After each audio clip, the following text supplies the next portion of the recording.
कहाँ देख रहे हो मामा जी? मैं तैयार हूँ।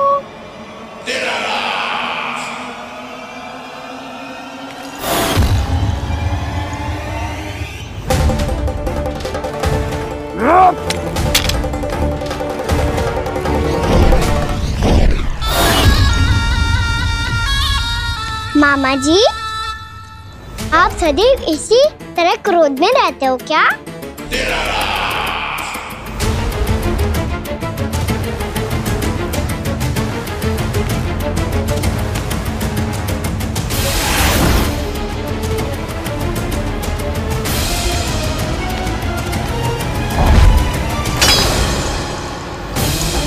छोड़, छोड़ मेरी तलवार को। छोड़ो तो तब जब पकड़ा हूँ।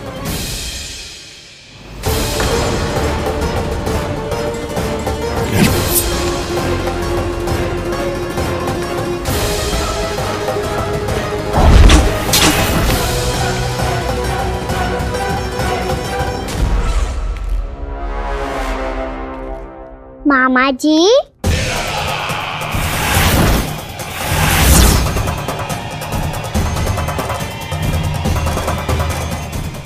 थक गए होंगे, थोड़ा विश्राम कर लो। आपका तो पता नहीं, मैं अवश्य थक गया हूँ।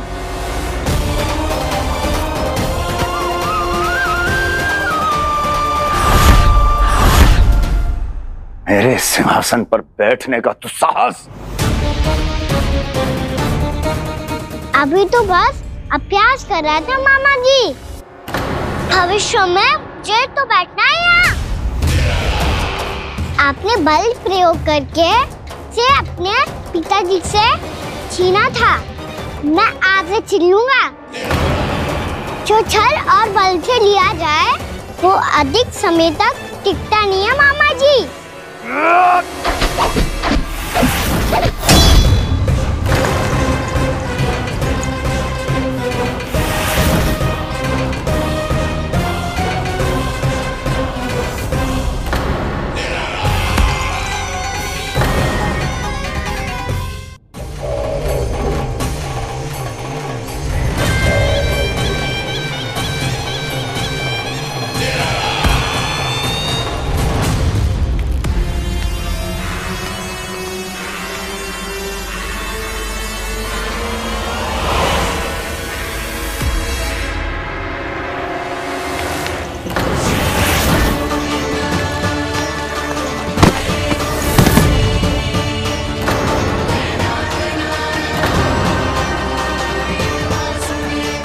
शीघ्र ही आपको ये सिंहासन छोड़ना होगा।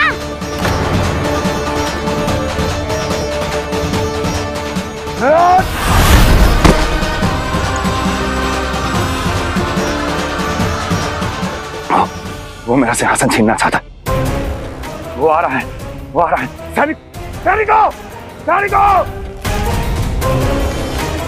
दुर्जन, बंद कर दो सभी द्वार और घरों के, सब के सब। इसकी हर संभावना पर इतना कड़ा पहरा बिठा दो कि ना तो कोई महल के भीतर आ सके, ना कोई बाहर जा सके।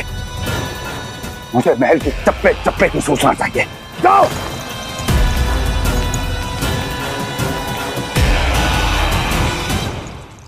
सिंहासन।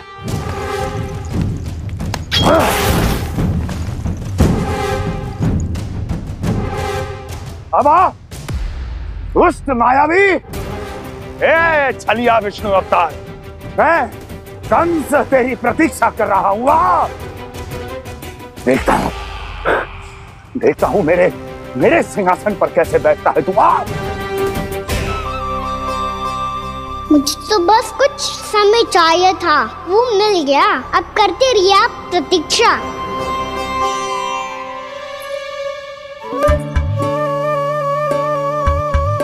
जी अपने आप से बातें क्यों कर रहे हो जी?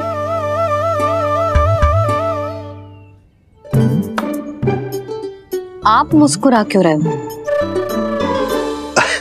ना कचू ना, बताओ क्यों मुस्कुरा रहे हो? तुम ही पर गए हो अजय।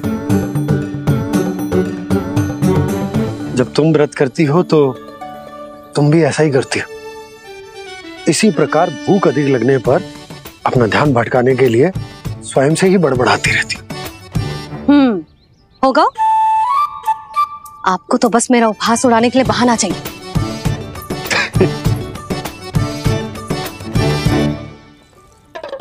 लल्ला, भूख लगी है? ना मैया, व्रत करे तो भूख कैसे लगेगी?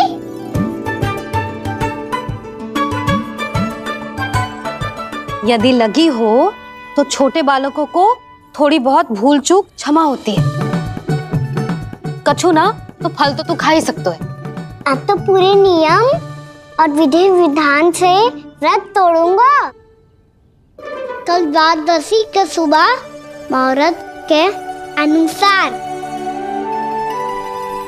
ठीक है।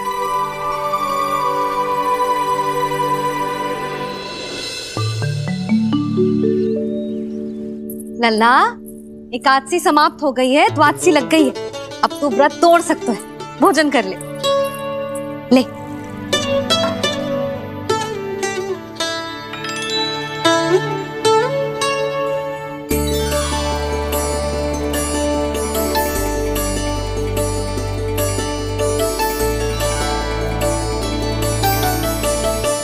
आज तो कार्य कर लीजिएगा। मैं ना चाहती कि सब गांव वाले फिर से आपका उपहास उड़ाएं। अरे, इसी क्षण कार्य आरंभ करना आवश्यक ना है। कुछ खा तो लो। कल भी पूरे दिन व्रत में रहे, अब तो कुछ खा लो। ना ना, अभी बिल्कुल भूख ना है। और हाँ भगवान, तुम्हें चिंता करने की आवश्यकता नहीं है। आज मैं किसी को भी 2 शब्द कहने का अवसर नहीं दूंगा। अरे, कुछ खाओगे पियोगे नहीं तो कैसे रहोगे?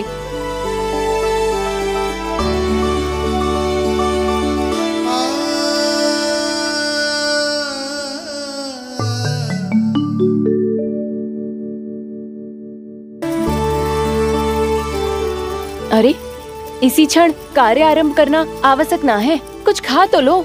ना ना, अभी बिल्कुल भूख ना है।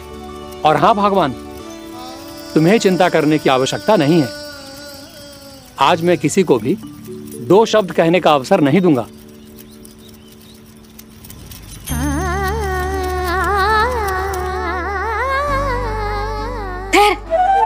मैं तेरे लिए मट्ठा लेके आती हूँ। व्रत के बाद पीने से पेट ठंडा रहता है। रुक।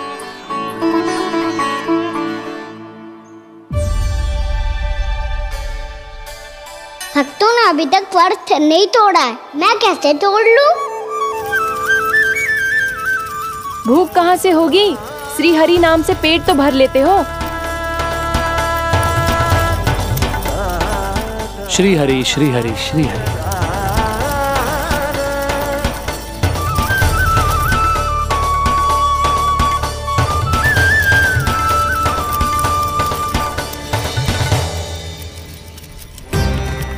हरि हरि प्रभु हरि, हरि हरि प्रभु हरि, हरि हरि प्रभु हरि, हरि हरि प्रभु हरि। कल से अन्न का एक दाना ना गो है पेट में।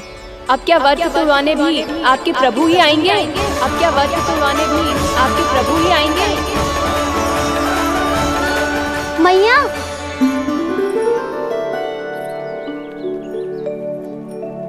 मैया पहले व्रत तोड़ के कछु खा तो लो। अभी ना, लौट के आने के बाद। हाँ,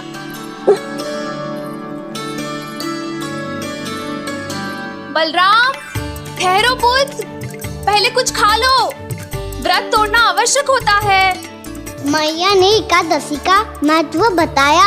लगता है मुझे सबको द्वादशी पर व्रत तोड़ने समाप्त करने का महत्व बताना होगा। हरि हरि हरि हरि हरि, मेरे हरि।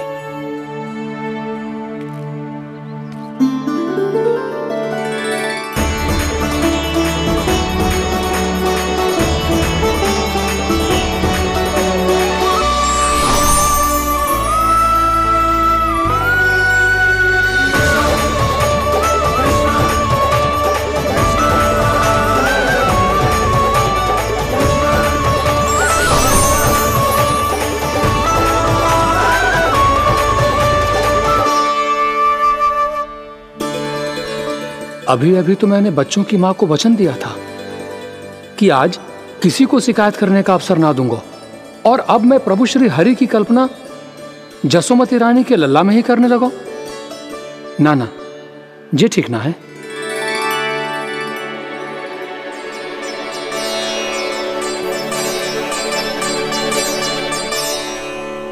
ठीक ही तो है, बिल्कुल सही पहचाना है आपने। बड़े तो बड़े, अब तो बालक भी हमारा उपहास उड़ाने लगे। मैं आपका उपहास नहीं उड़ाने आया, मैं तो आपके एकादशी के व्रत को पूरा कराने आया हूँ।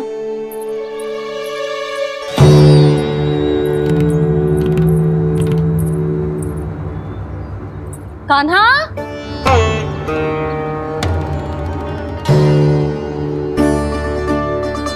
तो ये रे आपकी छड़ी और ये रे मेरी पीठ, सेक देना तापड़ तोड़। आज तो इसकी पीठ सेक के रहूंगी मैं। मैया घर पे भूखी मुझे ढूंढ रही होगी। लो आज द्वादशी के दिन पहले प्रहर में भोजन करके अपना एकादशी का व्रत पूरा करो आप। धन्यवाद राजकुमार, पर अभी हमें भूख नहीं है, बहुत सारा काम पड़ा है, और अभी थोड़ी ही देर में शंकरी बहन भी अपनी मटकी लेने आती होंगी।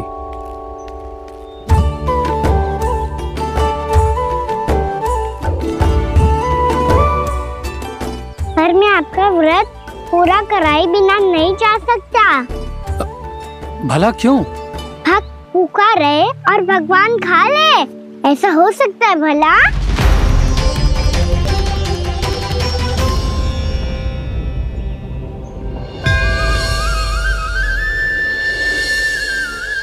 ये कैसा भ्रम हो रहा है मुझे लगता है अपना काम करना चाहिए। द्वादशी के पहले प्रहर में व्रत पूरा करना बहुत आवश्यक होता है, ना तो एकादशी का व्रत भी पूरा ना मानो जातो। इतनी सारी ज्ञान की बातें तुम्हें कैसे पता है लल्ला?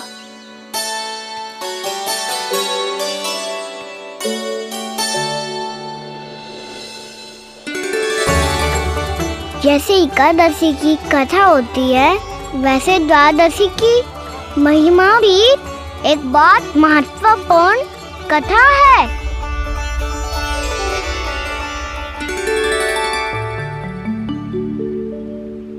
कैसी कथा?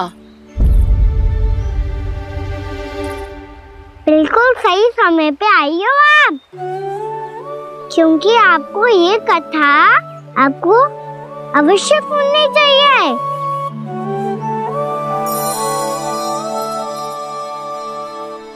मुझे क्यों? पहले सुन तो लियो, फिर स्वयं ही पता चल जाएगा।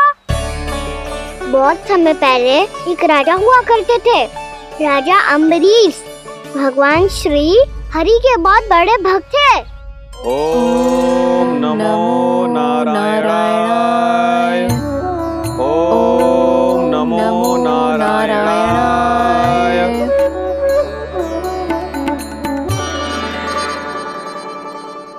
नेक पुण्य के काम करते थे वो। अपनी पत्नी के साथ हरि का नाम जपते रहते थे। उन्होंने 12 माह एकादशी का व्रत करो निर्जल पास किया, और जब उनकी 12वीं एकादशी का व्रत द्वादशी के दिन तोड़ने का समय हुआ, तभी महर्षि दुर्वासा अपनी 100 शिष्यों के साथ उनके महल में पधारे।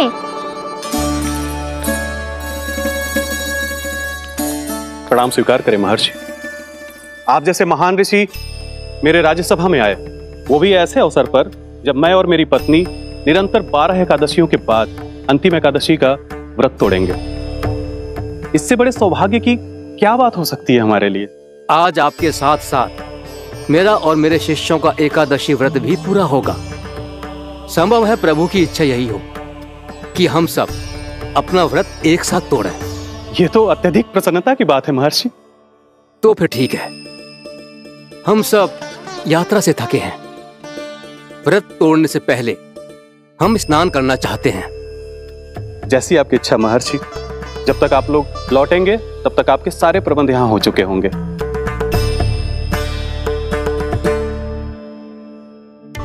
महर्षि दुर्वासा स्नान करने गए थे, पर उन्हें लौटने में विलंब हो रहा था और इधर द्वादशी पर व्रत पूरा करने का मुहूर्त बीता जा रहा था। महाराज अम्बरीश बड़ी विरगता के साथ महर्षि दुर्वासा के लौटने की प्रतीक्षा कर रहे थे। महाराज, व्रत तोड़ने का मुहूर्त बीता जा रहा है, बस कुछ ही समय बचा है। महर्षि और उनके शिष्यों को लौटने में न जाने कितना समय लग जाएगा। मेरा सुझाव है कि आप मुहूर्त समाप्त होने से पहले व्रत अवश्य तोड़ लें। गुरुदेव, हमने महर्षि दुर्वासा को वचन दिया है कि जब तक वो लौटेंगे नहीं तब तक हम व्रत नहीं तोड़ेंगे। इसीलिए मैं उनके लौटने के बाद ही भोजन ग्रहण करूंगा। पर महाराज, मुहूर्त यदि बीत गया और समय रहते हुए नहीं आए तो महाराज आपका व्रत पूरा नहीं होगा। महाराज, आपको उसका फल नहीं मिलेगा। महाराज, 12 एकादशियों का व्रत व्यर्थ चला जाएगा। किंतु गुरुदेव, यदि मैंने भोजन कर लिया तो ये तो अतिथियों का अपमान होगा। आप उचित कह रहे हैं महाराज, भोजन के लिए उनकी प्रतीक्षा अवश्य कीजिए महाराज। पर मुहूर्त रहते हुए एक तुलसी का पत्ता और जल ग्रहण कर लीजिए। इससे आपका व्रत भी पूरा हो जाएगा और अतिथि का मान भी रह जाएगा। आपका सुझाव अच्छा है गुरुदेव।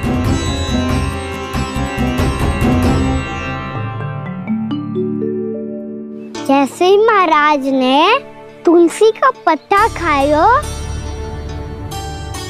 वैसे ही महर्षि दुर्वासा लौट आए। महाराज,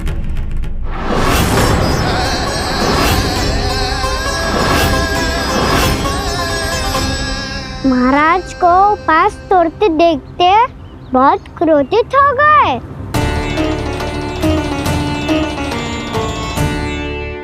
बहुत बड़े भक्त हैं आप, परंतु आप ये नहीं जानते अपने अतिथियों के साथ कैसा व्यवहार करना चाहिए। आपने हमें साथ भोजन करने का वचन दिया था, पर अपना व्रत क्यों तोड़ा आपने? महर्षि, मैंने भोजन नहीं ग्रहण किया। कहीं मुहूर्त न निकल जाए इस कारण मैंने एक तुलसी का पत्ता ग्रहण कर लिया। 56 भोग खाया हो या एक पत्ता, अपना व्रत तोड़कर अतिथियों का अपमान किया है, मेरा अपमान किया है। अब आपको दंड भोगना होगा ताकि आप सीख पाएं कि अतिथियों के साथ कैसा व्यवहार होना चाहिए। महर्षि, आप जो भी दंड मुझे देंगे मुझे स्वीकार है, किंतु आप क्रोधित मत होइए।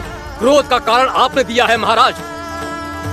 एक महर्षि का अपमान करके राक्षसी प्रवृत्ति का परिचय दिया है आपने। इसीलिए अब एक राक्षसी आपको दंड देगी।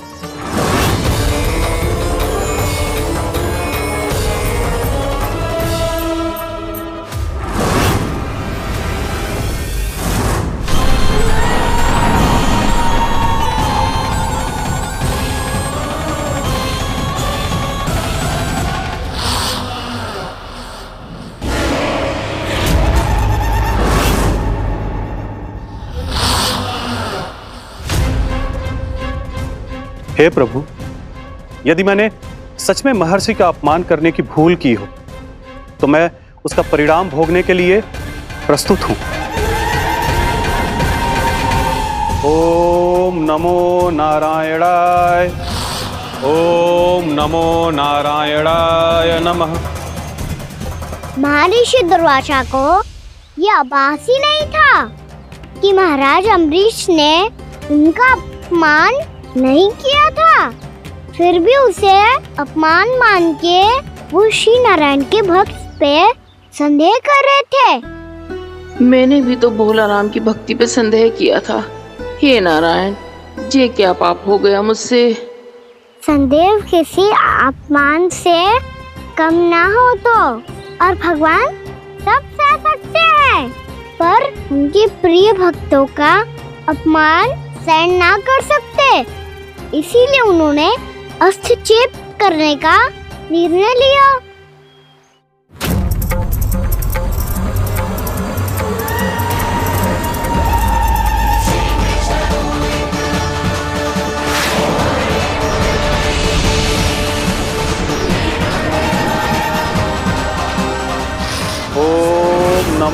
नारायणाय।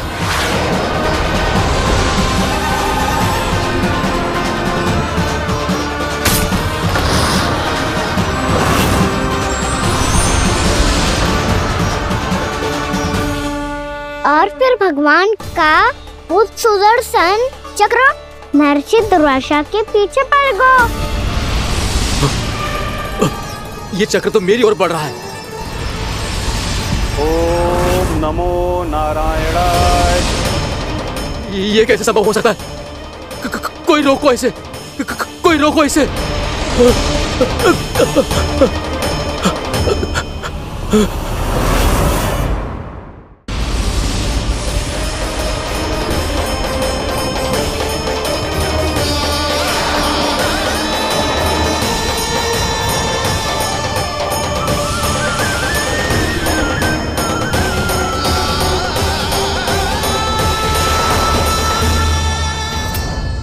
चक्र से अपने प्राण कैसे तैसे बचाते बचाते महर्षि दुर्वासा ब्रह्मलोक जा पहुँचे।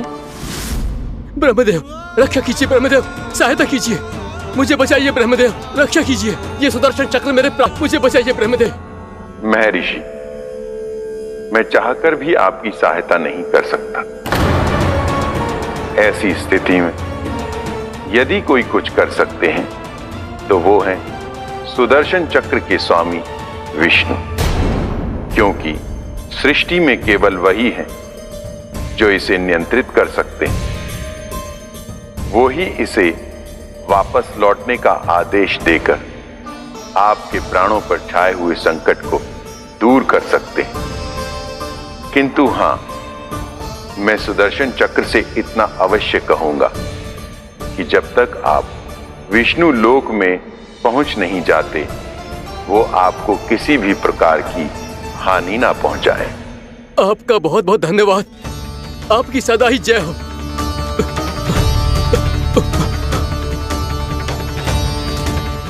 फिर क्या था? भागते भागते महर्षि दुर्वासा सीधे भगवान श्री हरि के शरण में बैकुंठ पहुंच गए। त्राहिमाम प्रभु, त्राहिमाम, मुझे बचाइए, मेरी सहायता कीजिए प्रभु, मेरी सहायता कीजिए। मैं आपके इस चक्र और ऊर्जा से नहीं भाग सकता प्रभु, कृपया करके अपने सुदर्शन को रोकिए, इसे वापस लीजिए प्रभु। यह असंभव है महर्षि। एक बार सुदर्शन चक्र मेरे हाथों से छूट जाए तो अपना उद्देश्य पूरा किए बिना, मेरे भक्तों की रक्षा किए बिना वापस नहीं लौटता। कोई तो उपाय होगा प्रभु, कृपया करके मेरे प्राण बचाइए प्रभु। मैं सुदर्शन की ऊर्जा से जलकर भस्म नहीं होना चाहता प्रभु। आप जो कहेंगे मैं करूंगा प्रभु, मेरी सहायता कीजिए प्रभु, मेरी सहायता कीजिए। एक उपाय है, किंतु मुझे नहीं लगता कि आप वो कर पाएंगे। मैं अवश्य करूंगा, मैं अपनी प्राण रक्षा के लिए कुछ भी करूंगा प्रभु। आपने मेरे भक्त राजा अम्बरीश को भक्ति का कर्तव्य निभाने के लिए अपमानित और दंडित किया है महर्षि, पर भक्त की रक्षा करना भगवान का कर्तव्य है। इसलिए यदि आप भक्त राजा अम्बरीश के पास जाकर क्षमा याचना करें और यदि वो आपको क्षमा कर दे तो ही ये चक्र आपके प्राण लिए बिना लौट सकता है। अन्यथा आप तो जानते हैं महर्षि, मेरे भक्त का अपमान मेरा अपमान। भक्त का अपमान भगवान के अपमान से कम ना हो तो है। महर्षि दुर्वासा को भी ये बात समझ आई और फिर उन्होंने महाराज अम्बरीश से क्षमा याचना की।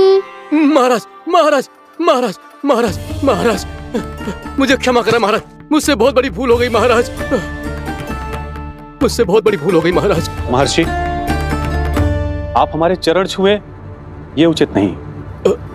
महाराज, महाराज अम्बरीश, आप नारायण के सच्चे भक्त हैं। मैंने आपको अपमानित किया, दंडित करने का प्रयास किया महाराज। इस अपराध के लिए मुझे क्षमा कीजिए महाराज, और इस सुदर्शन चक्र से मेरे प्राण बचाइए महाराज।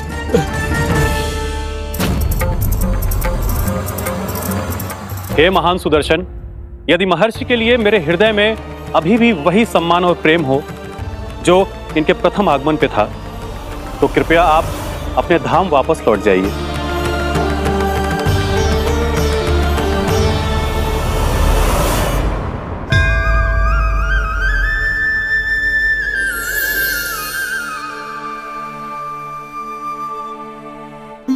आपका बहुत बहुत धन्यवाद महाराज अम्बरीश। मैं आपको आशीर्वाद देता हूं कि आप देवराज इंद्र के समान शक्तिशाली हों। आपकी कीर्ति का पताका 10 दिशाओं में फहराए। मेरी बस एक ही इच्छा है महर्षि कि मैं आपके साथ अपना उपवास तोड़ सकूं। अवश्य महाराज, हम सब भोजन आपके साथ करेंगे और अपने आप को नारायण की सेवा में अर्पित करके व्रत को पूरा करेंगे, क्योंकि आज जो यहाँ हुआ है उससे सिद्ध हो चुका है कि एकादशी व्रत का फल द्वादशी की सुबह भोजन करने से ही प्राप्त होता है। इस कथा से हमें पता चलता है कि सभी को द्वादशी के सुबह भर पेट भोजन करके एकादशी का व्रत पूरा करना चाहिए। और दूसरी बात, भगवान की सच्ची भक्ति अपमान कभी ना करना चाहिए। उनके साथ सदैव प्रेम से व्यवहार करना चाहिए। यही भगवान को सबसे अधिक प्रिय है।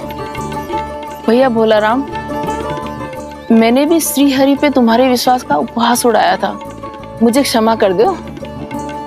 ना ना, आप क्षमा मांगकर मुझे लज्जित मत करो, आप तो मेरी बहन जैसी हैं।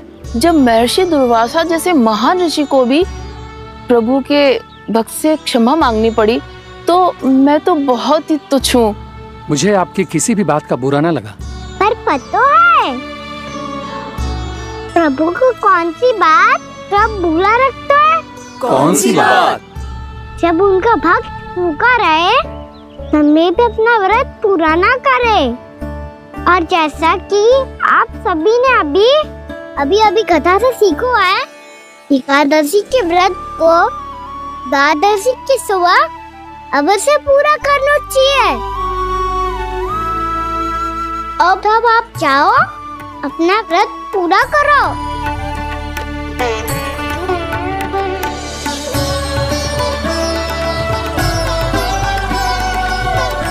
मैं आपके लिए जल लेके आती हूँ।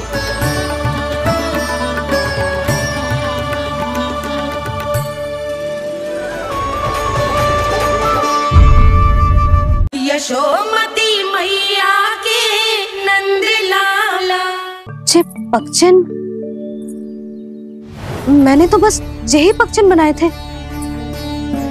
तुझे लक्ष्मी जी के पक्षन भीतर तक कैसे आ गए? किसने कर मुझे? इसका अर्थ तो ये है ना कि लक्ष्मी जी सच्ची में हमारे घर पधारी हैं। कितना अच्छा होता जी यदि हम यही होते, उनका स्वागत करते, उनकी पूजा करते, प्रसाद चढ़ाते और उनकी सेवा का सौभाग्य मिल जाता।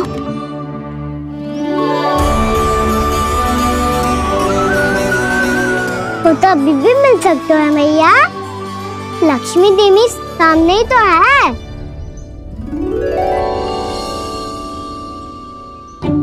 कहना सही कह रहे हो यशोदा, लक्ष्मी जी का आशीर्वाद हमारे साथ ही है। और वैसे भी जिन पर नारायण की कृपा होती है, लक्ष्मी जी उनके साथ तो होती ही है। पर मैं कैसे संतोष करूं? मेरा मन हो रहा है कि कैसे भी मुझे उनके साक्षात दर्शन मिल जाते। अरे ये देखो तो सही, उनकी उपस्थिति का संकेत दे दियो है। ये कोई साक्षात दर्शन से कम है क्या? चलो हम लक्ष्मी पूजन कर लेते। इस बार तो हमारे साथ कान्हा भी लक्ष्मी पूजन करेगा। प्रभु मेरी पूजा करेंगे? मैया की इच्छा तो यही है। पर आप मेरी पूजा कैसे कर सकते हैं प्रभु? आप मेरे स्वामी हैं, आपकी पूजा करना मेरा धर्म है। नहीं प्रभु, यह अनुचित होगा। मैं आपसे मेरी पूजा नहीं करवा सकती।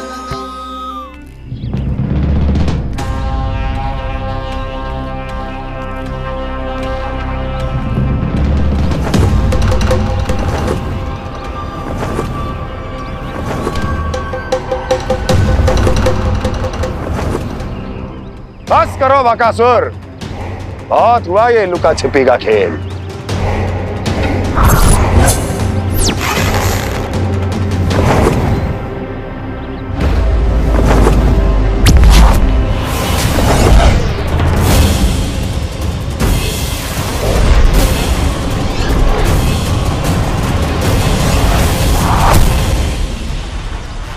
प्रणाम कंस। छिपे रहकर दूर से ही प्रणाम करोगे? सामने आओ बकासुर।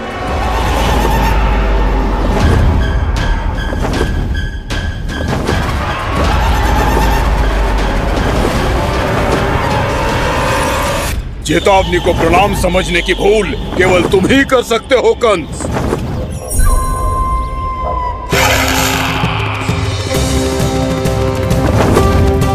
अनगिनत युद्ध करने के बाद भी जिसने पराजय का कड़वा स्वाद न चखा हो, उस अपराजय विजेता का अपमान करने की मूर्खता केवल तुम ही कर सकते हो बकासुर। अपने दिव्य अस्त्रों से किसे भयभीत कर रहे हो कंस? उसे जिसे संपूर्ण देवता भी मिलकर परास्त नहीं कर पाए थे। समय के साथ तुम्हारी स्मरण शक्ति पर धूल लग गई है बकासुर। भूल गए हो तुम अभी कुछ ही क्षण पहले जिस दिव्य अस्त्रधारी का तुम उपहास उड़ा रहे थे, उसी ने परास्त किया था तुम्हें। उस दिन तुम्हारे प्राण दे के इस बंधन से मुक्त हो जाते यदि तुम्हारी बहन पूतना ने तुम्हारे जीवन दान के लिए विनती न की होती तो यही स्मरण कराने के लिए बुलाया है मुझे? संधि करने के लिए बुलाया है। असंभव है ये। तुम्हारा मित्र वत्सासुर वीर गति को प्राप्त हो चुका है। जानते हो किसने की उसकी हत्या? तुम्हारे प्राणों की रक्षा करने वाली तुम्हारी बहन पूतना प्राण गवा चुकी है अपने। जानते हो किसने की उसकी हत्या? किसने मारा मेरी बहन को? किसने मारा मेरे मित्रों को? किसने बुलाई है अपनी मृत्यु? उसी ने जो मेरा भी शत्रु है। इसीलिए बुलाया है तुम्हें यहाँ पर संधि करने के लिए, प्रतिशोध का एक अवसर देने के लिए। तुम नाम बताओ उसका कंस। उस दुष्ट को कच्चा ही निगल जाऊंगा मैं। बोलो कौन है वो? एक बालक है,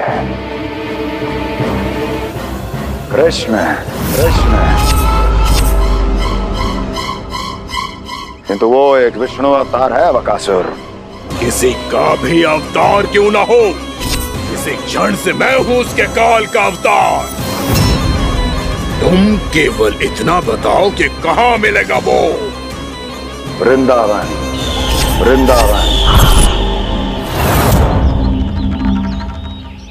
कान्हा, आजा, पूजा आरंभ करते हैं। नहीं प्रभु,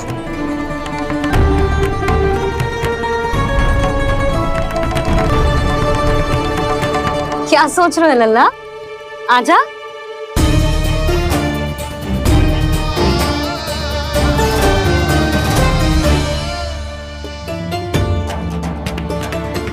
पहले इस राक्षस का सामना करना होगा मुझे, अन्यथा ये शुभ दिन को सबके लिए अशुभ बना देगा।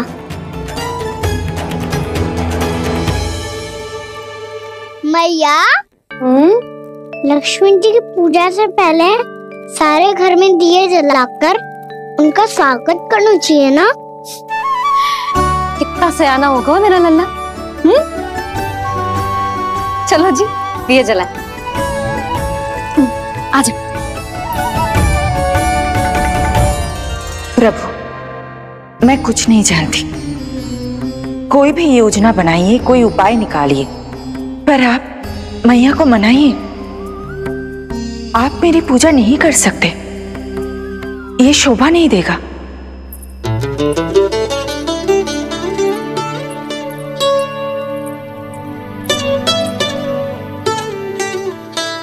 पहला दिया जलाएगो लल्ला? हाँ मैया। ले, ध्यान से लल्ला।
जे श्वेत रंग का आकाश में क्या गया?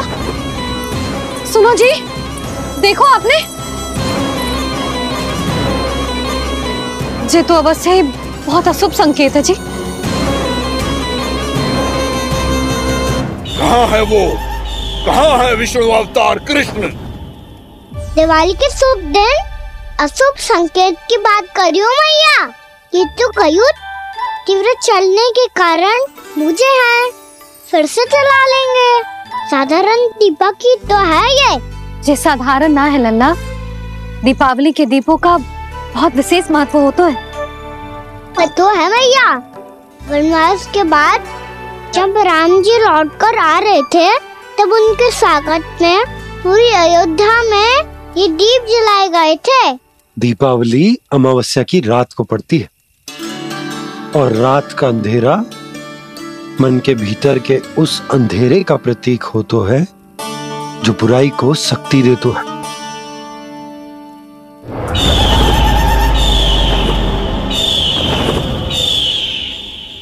जे दीपक का तेल है ना, जे मन के विकारों का प्रतीक है, और जे बाती प्रतीक है हमारी आत्मा का। जब अमावस्या की अंधेरी रात में हम जो दीपक जलाते हैं ना, उसका अर्थ जे हो तो है, तो जे बाती अर्थात कि हमारी आत्मा भक्ति के ताप में तप कर इस तेल अर्थात हमारे मन के विकारों को जला देती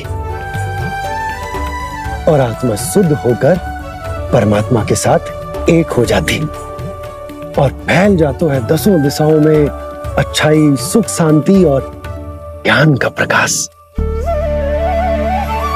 समझो? साधारण अर्थ में कहते हैं कि दीपावली की रात जो दीपक का प्रकाश होता है ना, वो रावण की बुराई पर राम जी की अच्छाई का, उनकी जीत का प्रतीक होता है। समझ गो मैया, सब समझ गो।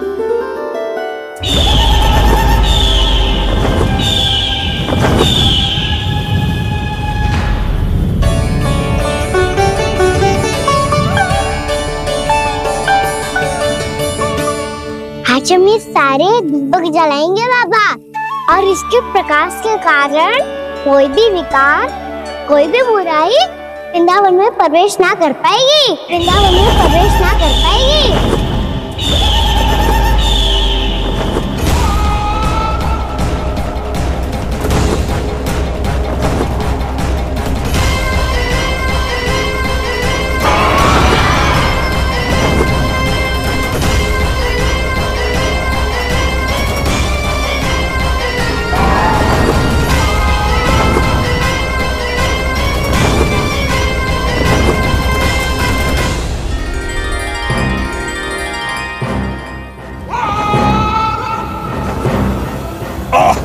इतना तीव्र प्रकाश, इसके कारण तो कुछ देखना भी कठिन हो गया है।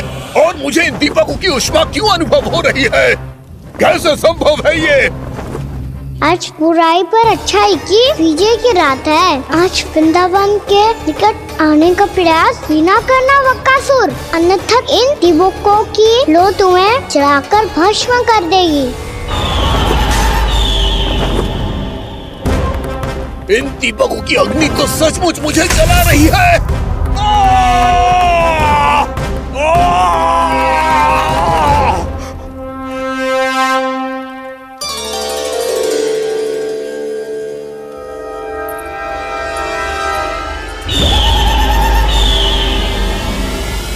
सारे देवता भी मिलकर मुझे नहीं रोक पाए थे। इन नन्हे दीपकों में इतना सामर्थ कहां जो मेरे पांव को बांध पाए।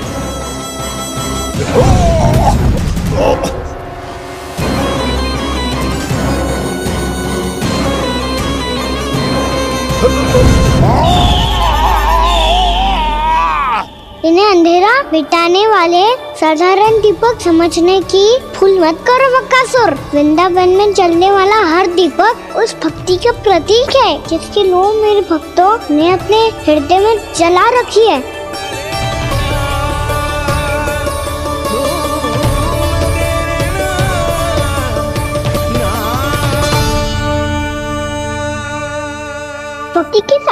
आगे तो रावण को भी हारना पड़ा था बकासुर, फिर तुम्हारा तो अस्तित्व क्या है? तो फिर अब मैं भी देखता हूँ ये दीपक कब तक तेरे वृंदावन को मुझसे बचाते हैं। जैसे सारे दीपक बुझ गए थे और चारों ओर अंधेरा छा गया था, मुझे लग रहा है अवश्य ही कोई बुरी ऊर्जा है हमारे आसपास। यशोदा, अंधेरे को भूल जाओ, चारों ओर बिखरे इस प्रकाश को देखो। ये मैया लक्ष्मी की उपस्थिति का संकेत, उनका आशीर्वाद हमारे साथ। आप अभी तक यही हैं देवी? मैं कैसे जा सकती हूँ? यशोमती मैया मेरे दर्शन करना चाहती है। जिनकी इच्छा आप नहीं टाल सकते, उनकी इच्छा का मान मैं ना रखूं, ये तो संभव ही नहीं है। आपने मनाया है ना, स्मरण है ना आपको? मैं आपसे अपनी पूजा नहीं करवा सकती। अब तो दीपक भी जल गए, इससे पहले कि मुहूर्त निकल जाए पूजा आरंभ करते हैं। चल आजा।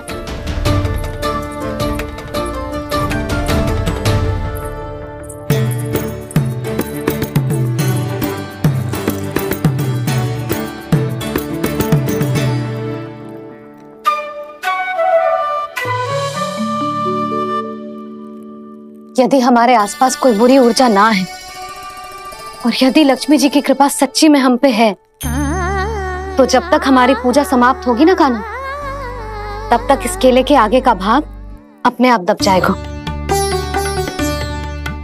कान्हा, ये भी दीपावली की एक प्रथा है।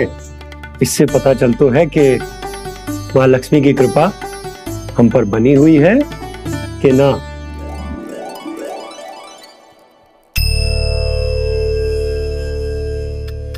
हे लक्ष्मी मैया, हम सबकी पूजा स्वीकार करो, आप हमें आशीर्वाद दो।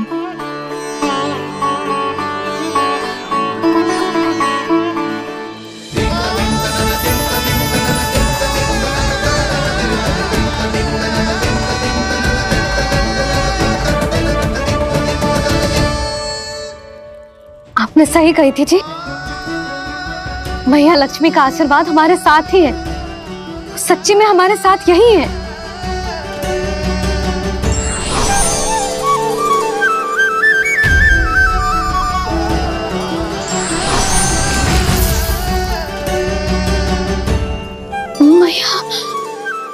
मैया लक्ष्मी ने साक्षात दर्शन दिए जी हमें। हाँ यशोदा, मैया ने हमारी भक्ति स्वीकार कर ली।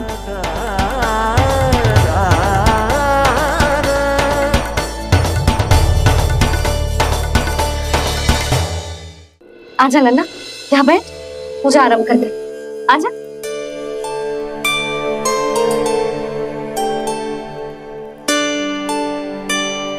प्रभु नहीं,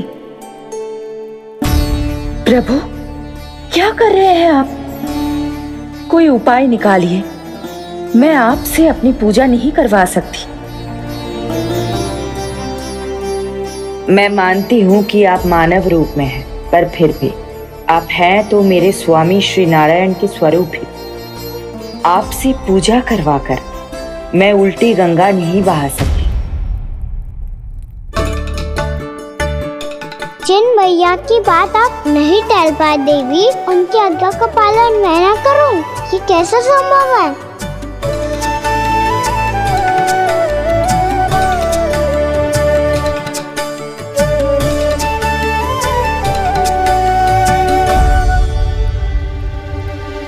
पर आप इतनी विचलित क्यों हो रहे हो? प्रेम और पूजा में कोई अंतर नहीं होता।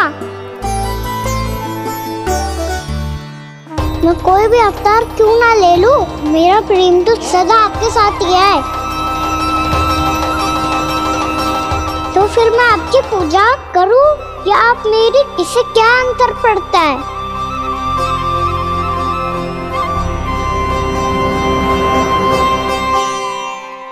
तोड़ जगत की परिपाटी और छोड़ पुरुष अभिमान, अर्धांगिनी का पूजन कर प्रभु रच रहे नया विधान।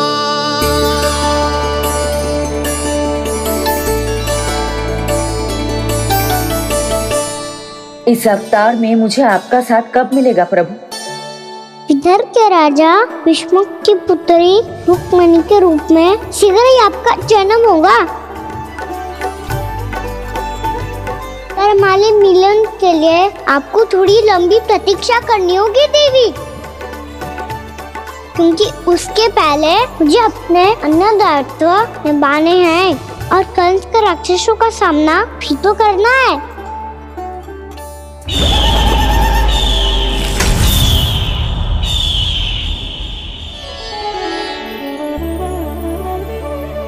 बोलो लक्ष्मी मैया की जय। सच्ची में आज बहुत ही शुभ दिन है। हाँ यशोदा, मुझे भी अब विश्वास हो गया कि अब से सुख और समृद्धि ही हमारे वृंदावन का भाग्य बनेगी।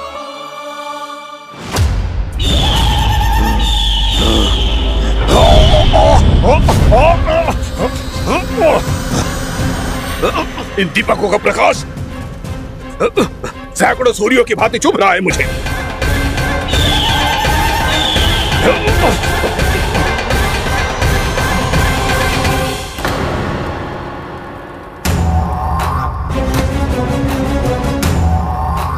मैं भी बकासुर हूं, हार मानना तो मैंने सीखा ही नहीं। इसी वन में घात लगाकर बैठा रहूंगा। जैसे ही ये दीपक बुझेंगे, मैं इस वृंदावन पर और उस विष्णु अवतार पर आक्रमण कर दूंगा। नहीं छोड़ूंगा उस मायावी कृष्ण को। उसने मेरी बहन पूतना का वध किया है। नहीं छोड़ूंगा उस मायावी कृष्ण को। नहीं छोड़ूंगा उस मायावी कृष्ण को। चाहे जितनी बार मेरा नाम जप लो बकासुर, इसका फल तो तुम्हें कल ही मिलेगा।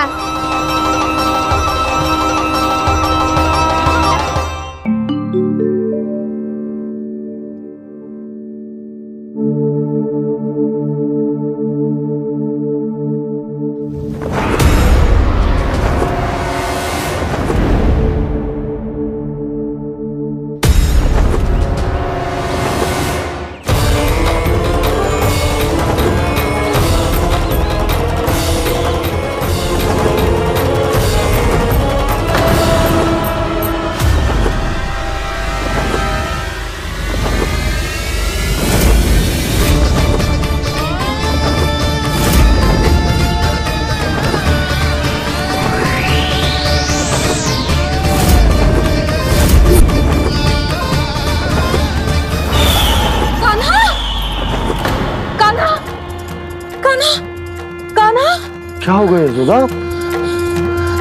खुद पूरा स्वप्न देखो क्या?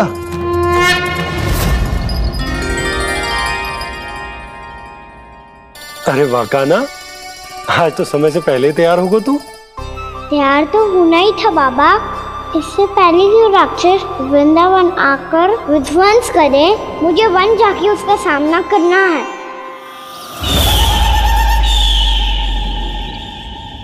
मैया शीघ्र भोजन बांधो, गौचरण के लिए विलंब हो रहा है।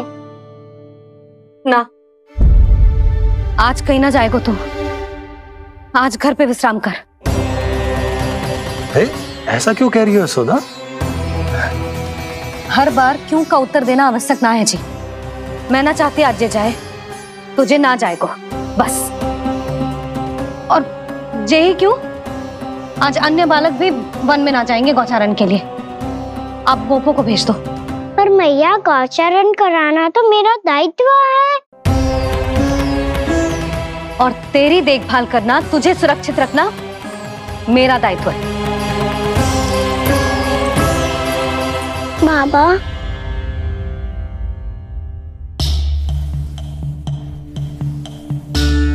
आज कछू मत बोल लल्ला।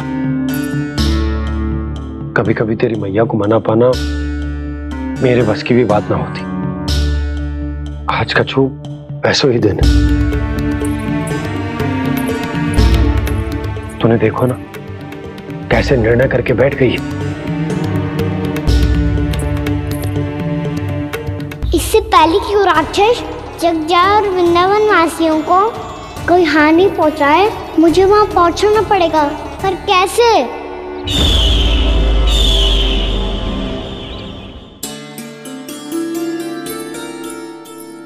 मैया जाने दो ना तो क्या कहेंगे सब।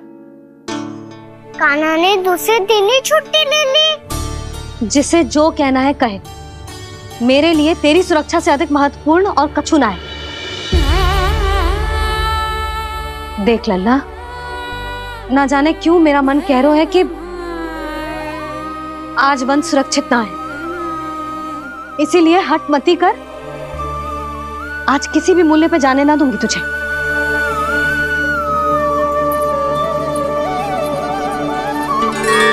मैया ने ठान लिया, आज वन जाना है तो कोई और ही उपाय खोजना पड़ेगा यहाँ से निकलने का। सुनो, आज गौचारण के लिए गोप जा रहे हैं। हमारी छुट्टी है आज।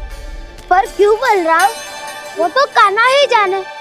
सारी मैया ऐसी होती है क्या मुल्ली? पहले सेमी कहती है कि बड़ी हो जाओ, सब कुछ नियम से किया करो, अनुशासन सीखो। सेमी उसे तुड़वा के कहती है आपकी छुट्टी। तू चाहे जितना भी स्वांग कर ले लल्ला, कछु भी कह ले, कछु भी कर ले, मैं तो तुझे बाहर ना जाने दूंगी। वन छोड़, मैं तो तुझे चौबारे तक भी जाने की आज्ञा ना दूंगी आज। चल पी ले अब।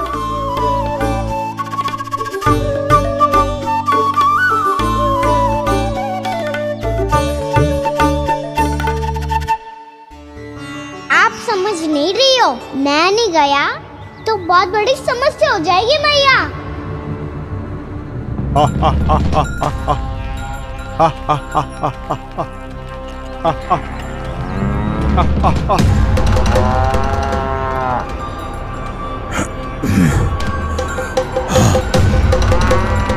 दिन निकले पूरे प्रहर बीत गया। इन गोपों में तो कोई भी बालक नहीं है, परंतु कंस ने तो कहा था कृष्ण गोपालक है।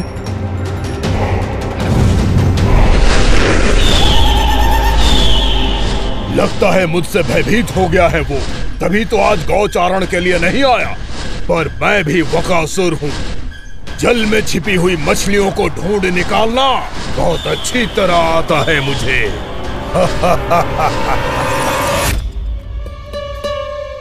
गोप और गैया संकट में है, मुझे शीघ्र ही वहाँ पहुँचने का कोई उपाय खोजना होगा।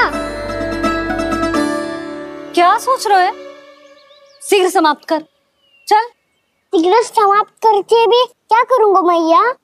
आप मुझे कहीं तो जाने ही दूंगी ना, जाके सिखाओं के साथ भी ना खेल सकता। वो तो है,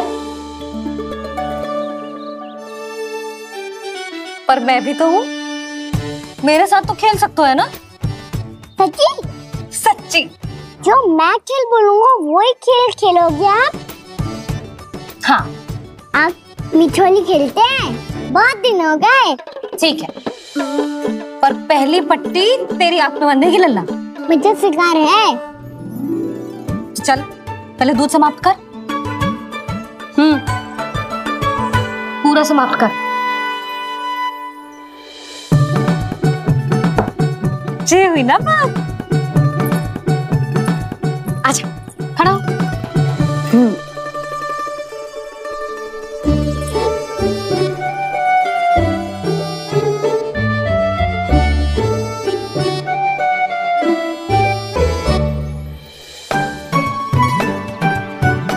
कुछ दिख तो ना रहा?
मैं यहाँ हूँ।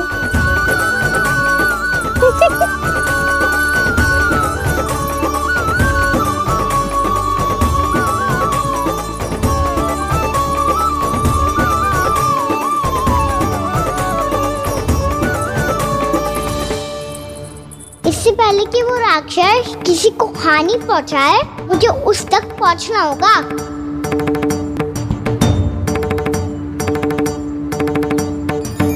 सिगरेट करनी होगी मुझे।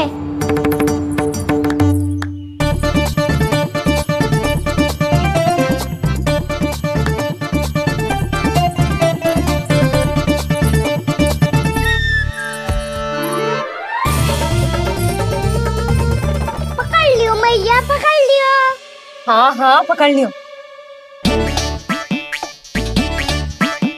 पर तू तो अभी वहां था ना, यहाँ कैसे आ गया? आप भी तो वही थी मैया, सिकरा यहाँ कैसे आ गए? बहाना बनाने से ना बनूंगा मैं। चलो अब आपकी बारी। हाँ हाँ ठीक है।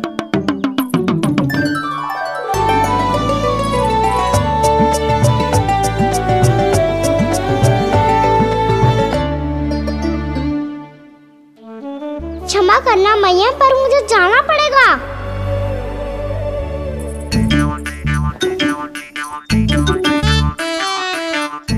ये पकड़ो मुझे। कहाँ है नंदा?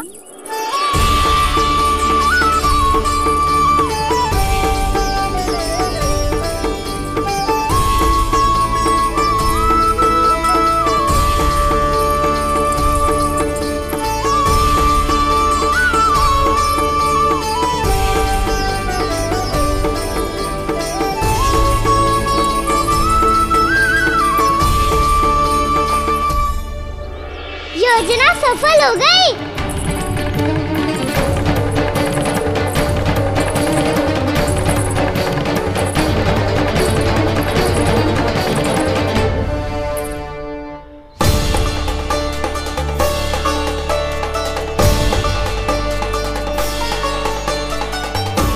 मुझे माफ करना मैया, आपको बिना बताए जाना पड़ रहा है।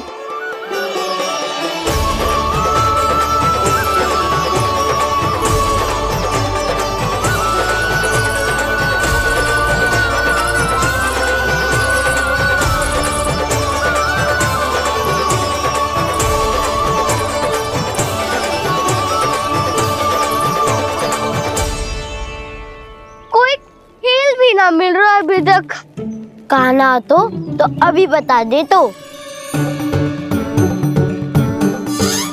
हो तो ना सवाल, वो देख।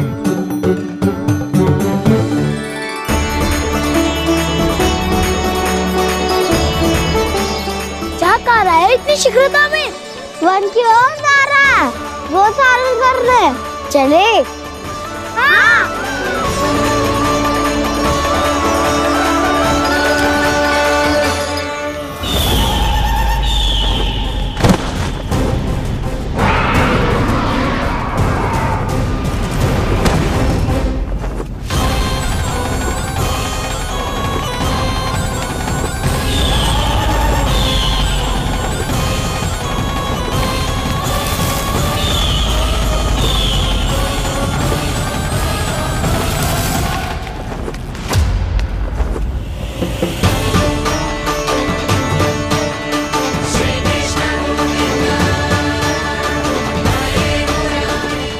राक्षसपंथी, राक्षसपंथी।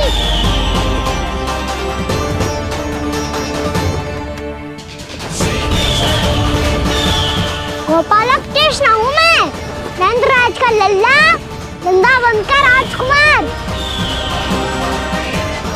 मेरे रहते तो मेरी प्रजा को कोई हानि ना पहुंचा सकता। तू है कृष्ण? तुझ पर क्या प्रहार करूं मैं? मुझे तो लगा था विष्णु की तरह तेरे एक हाथ में चक्र होगा, दूसरे में गदा, पर तू तो नन्हा सा बालक है। कोई शक्ति नहीं है तेरे पास और ना ही है कोई अस्त्र या शस्त्र। तेरा सामना करने के लिए मुझे अस्त्र और शस्त्रों की आवश्यकता ना है राक्षस। वकासुर नाम है मेरा, वही वकासुर जो अपनी बहन पूतना की हत्या का प्रतिशोध लेने आया है।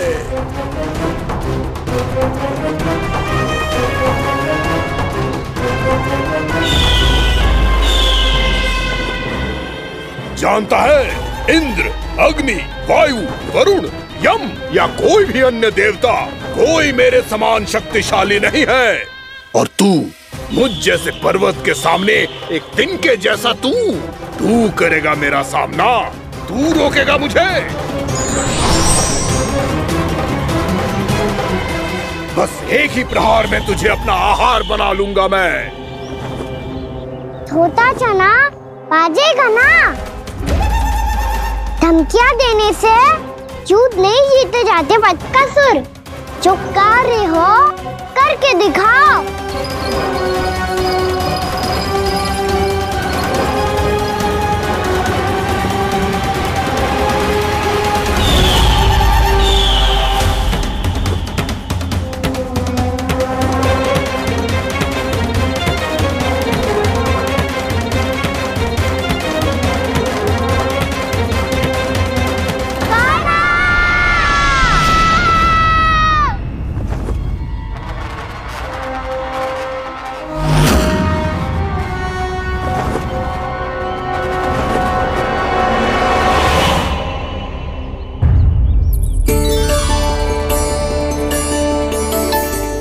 लल्ला, देख तेरी मैया थक गई है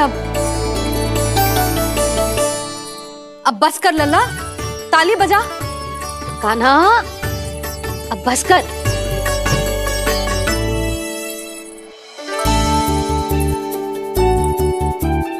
ताली बजा, ताली बजा, कोई संकेत तो दे।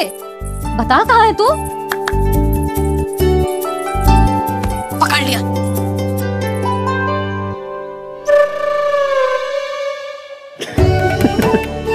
आप भी ना बड़े हो गए हो पर बचपना ना गया आपका ना। बच्चे कहाँ गया? जी रोकाना।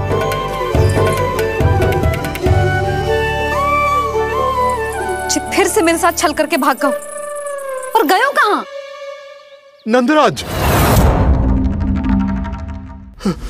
नंदराज।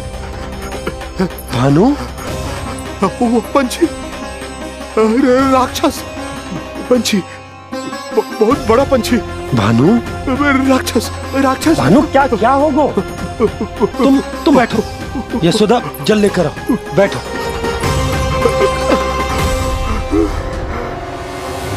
यदि आपको भूख लगी है तो मुझे खा लो, पर मेरे सखाओं को छोड़ दो पंछी जी। आप मुझे ही खा लो, लेकिन कान्हा को छोड़ दो।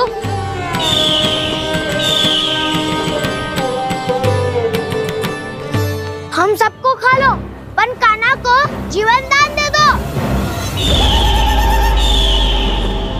कितनी अद्भुत है प्रभु के सखाओं की ये भावना कि सखा के प्राण को बचाने के लिए अपने प्राणों का त्याग करने को भी तत्पर हैं ये सब। देवराज, वैसे तो प्रभु क्षण भर में सब कुछ संभाल सकते हैं, पर हमें अपना कर्तव्य निभाना होगा। प्रभु की सहायता हमें करनी होगी। हाँ देवराज, प्रभु की सहायता करनी चाहिए हमें। स्वयं नारायण की कृपा है हमारे मित्र पर, उसे छोड़ दो, अन्यथा देवता तुम्हें नहीं छोड़ेंगे। पर मैं देवता के आने की प्रतीक्षा नहीं करूंगा। मेरे भाई को इसी क्षण मुक्त कर दो असुर, या फिर मेरा सामना करने के लिए तैयार हो जाओ। आवश्यकता पड़ी तो तुम्हारा उधर फाड़ के भी अपने भाई की रक्षा करूंगा मैं। तो फिर आ बालक, तुझे भी तेरे भाई के पास पहुंचा देता हूँ मैं। प्रयास करके तो देखो दोस्त, तुम्हारे चोच के टुकड़े टुकड़े ना कर दिए तो मेरा नाम भी बलराम नहीं, तो मेरा नाम भी बलराम नहीं।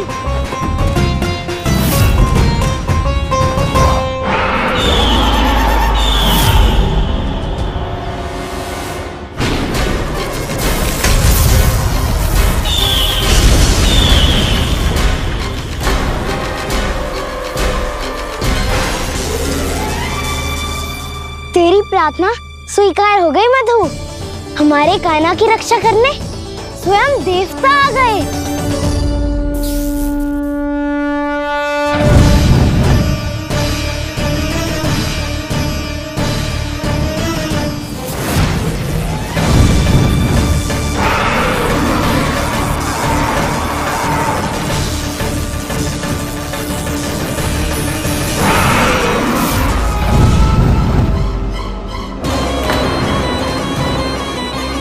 मत करो इंद्र, अपने वज्र का प्रयोग मत करो।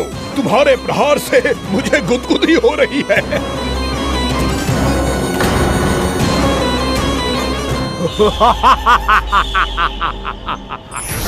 पर मेरी ज्वाला गुदगुदी नहीं करेगी बकासुर, जलाकर भस्म कर देगी।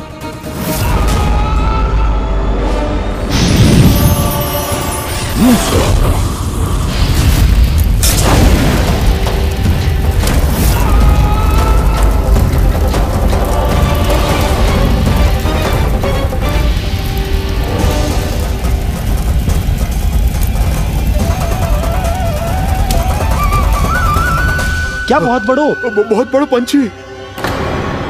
पंछी? बहुत बड़ो पंछी। पंछी नहीं, वो राक्षस कान्हा को निगल गया। हाँ?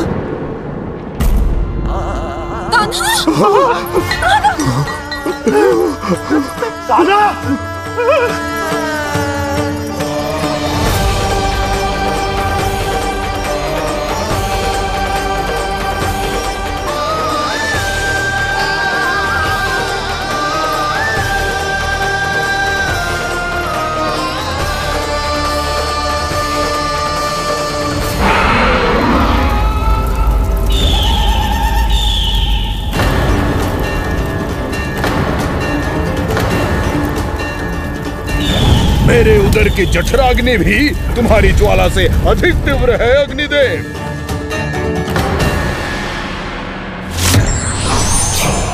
अब यम का पाश ही दंड देगा इसे।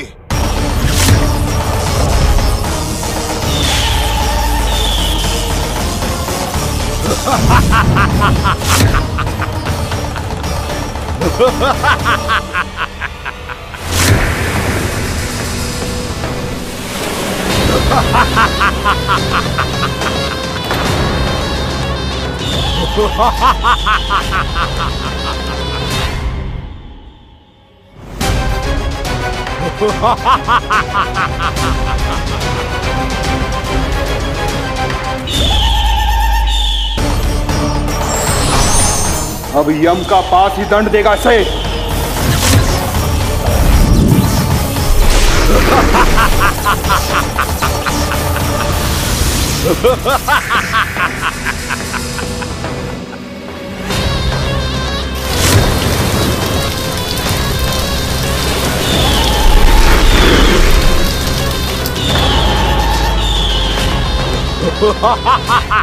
तूने जल की धार को भले ही काट दिया हो दुष्ट, पर हिम में धार नहीं होती। अब मेरी हिम शक्ति तुझे जमाकर नष्ट कर देगी।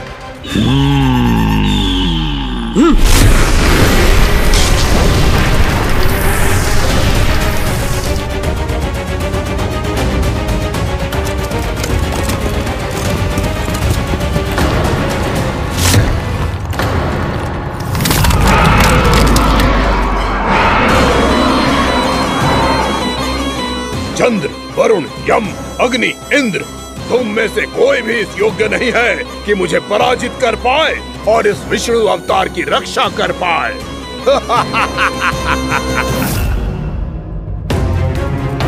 इस असुर को देवता कुछ ना बिगाड़ पा रहे हैं। अब क्या होगा कान्हा का? बकासुर, मैं अपनी किरणों की ताप से तुझे छल्दी छल्दी कर दूंगा।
पुत्र कार्तिकेय, इस असुर के उदर को फाड़कर अपने पिता के सखा श्री कृष्ण को मुक्त कराओ पुत्र।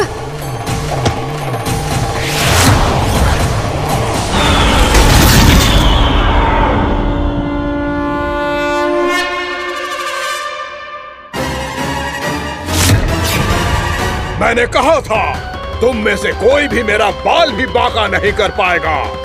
तुम देवताओं का तो सामर्थ्य ही क्या, स्वयं देवों के देव महादेव भी मेरा कुछ नहीं बिगाड़ पाएंगे। कृष्ण को अपने उदर में ही पचा जाऊंगा मैं।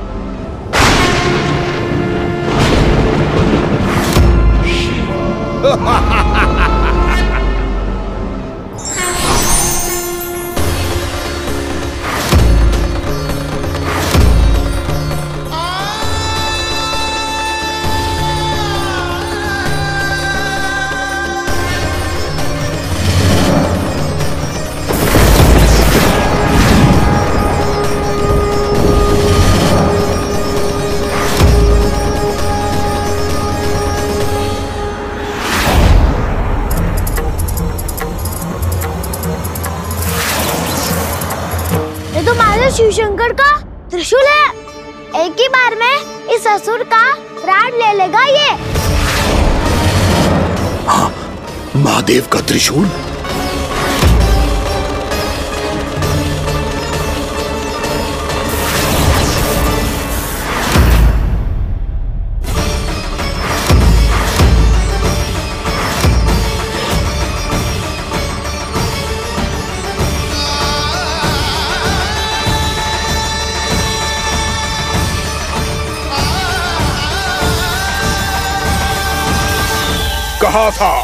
कहा था मैंने, स्वयं महादेव भी मेरा कुछ नहीं बिगाड़ सकते।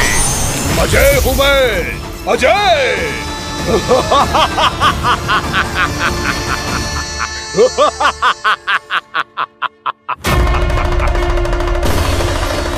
प्रभु, आपके त्रिशूल की महिमा तो अपरंपार है, तो फिर ये ठहर क्यों गया? आपने अपने त्रिशूल को वापस क्यों ले लिया महादेव? इस दुष्ट का संहार क्यों नहीं किया? क्योंकि इसकी मृत्यु मेरे हाथों नहीं, मेरे सखा नारायण के अवतार श्री कृष्ण के हाथों ही होगी, और यही विधि का विधान है। पर पिताजी, श्री कृष्ण तो इस असुर के उदर में फंसे हुए हैं, हम उन्हें मुक्त कैसे कराएंगे? ये उन्हें स्वयं ही मुक्त करेगा पुत्र। श्री कृष्ण अपने अपमान से क्रोधित नहीं होते, पर अपने भक्तों का अपमान वो क्षण भर भी सहन नहीं कर पाते। वकासुर यही भूल कर रहा है, हम सबका निरंतर अपमान करके वो उन्हें क्रोध दिला रहा है। वो ये नहीं जानता कि शीघ्र ही उन्हें अपने उदर में रख पाना उसके लिए असंभव हो जाएगा।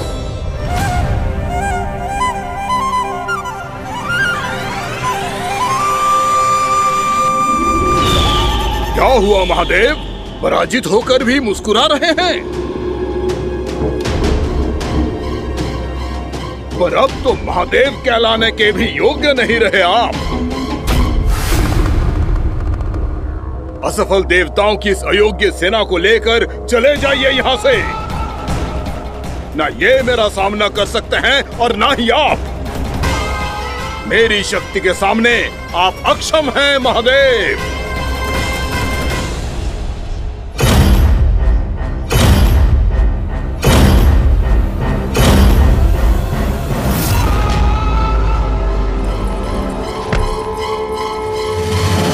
सुधा, जिस दुष्ट मेरे लल्ला को निगलो है ना, भीतर से जले को, छटपटाए को, पीड़ा से कराए को। जिस दुष्ट मेरे लल्ला को निगलो है ना, भीतर से जले को, छटपटाए को, पीड़ा से कराए को। ये क्या हो रहा है मुझे?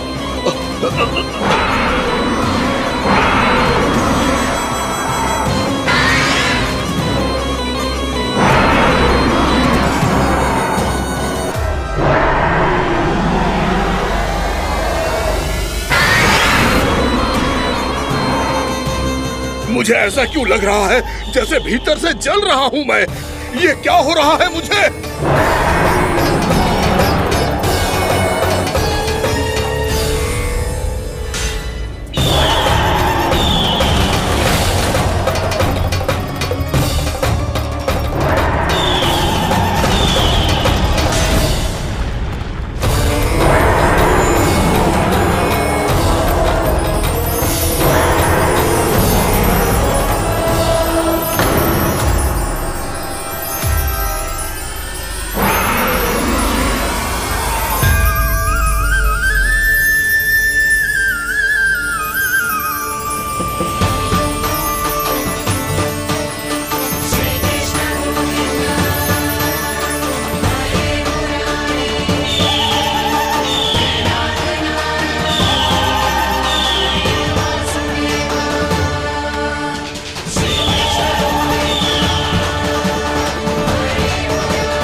हे प्रभु, मैंने ऐसे कौन से कुकर्म किए थे कि मुझे ऐसी मृत्यु प्राप्त हुई?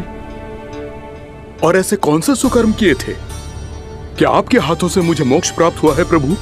में स्मरण करो, हे गिरीश की पुत्र वक्कासुर।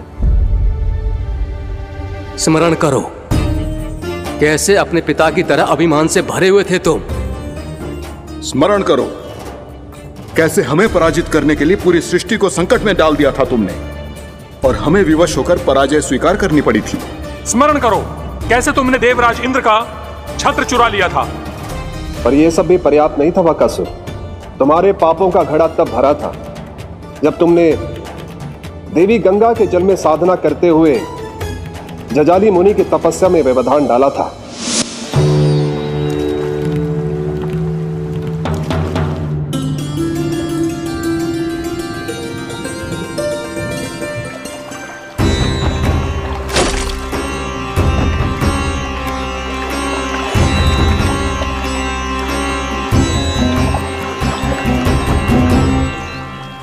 रुक क्यों गए चालक? नौका को आगे की ओर ले चलो। आगे बढ़ना उचित नहीं होगा महाराज। यहाँ से कुछ ही दूरी पर जालजली मुनि तपस्या कर रहे हैं। तो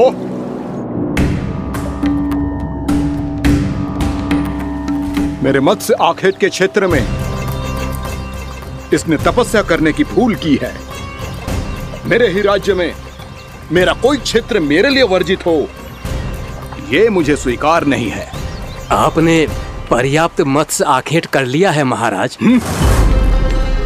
यदि तुम इन मछलियों का आहार नहीं बनना चाहते हो, चुपचाप मेरी आज्ञा मानो। क्षमा, क्षमा महाराज।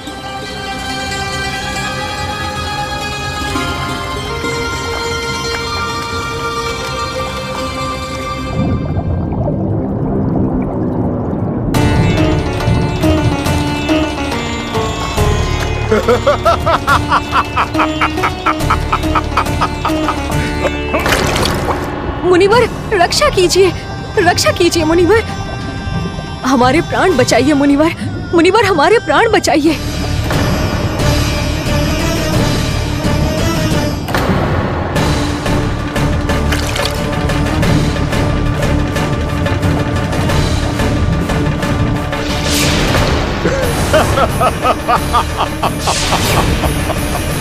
ठहर जाओ असुरराज। इन मछलियों को हानि ना पहुंचाओ। क्यों मुनि? अब मछलियां पकड़ने के लिए मुझे तुमसे आज्ञा लेनी पड़ेगी। तुमने तपस्या करने से पहले किससे आज्ञा ली थी? मां गंगा से, इस जल में रहने वाली सभी मछलियों से। इस उपकार के बदले इन सभी मछलियों को रक्षा करने का वचन दिया था। इसीलिए असुरराज, मैं शांति से कह रहा हूं, इस स्थान को अशुद्ध ना करो। चुपचाप यहां से चले जाओ, नहीं तो इसका परिणाम अच्छा नहीं होगा।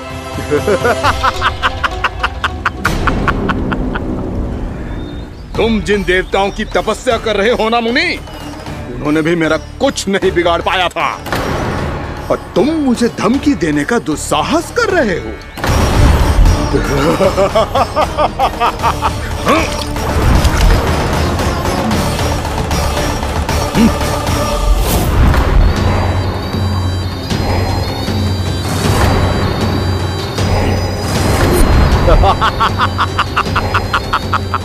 मूर्ख, विचारों से तो तू राक्षस है ही, और स्वभाव से उस बगुले की तरह है जो भूख ना होने पर भी उन निर्दोष मछलियों को आहार बनाता रहता है।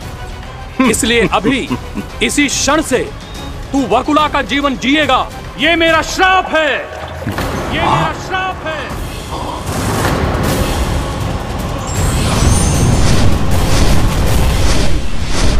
श्राप पाने के बाद तुम्हें आभास हुआ कि तुमने कितना बड़ा अपराध किया था, और तब तुम जजाली मुनि से क्षमा याचना करने लगे। तुम्हारे अपराध बोध को जानकर मुनि श्रेष्ठ शांत हुए और उन्होंने तुम्हें वरदान दिया। श्राप से मुक्ति का एक ही मार्ग होता है असुर, पश्चाताप। तुम्हें अपने भूल का पश्चाताप है, इसीलिए मैं तुम्हें वरदान देता हूं। तुम्हें मेरे श्राप से मुक्ति अवश्य मिलेगी।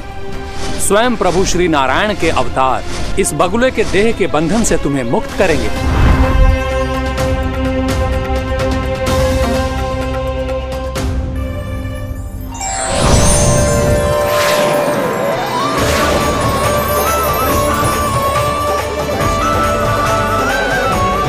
प्रणाम स्वीकार करें प्रभु।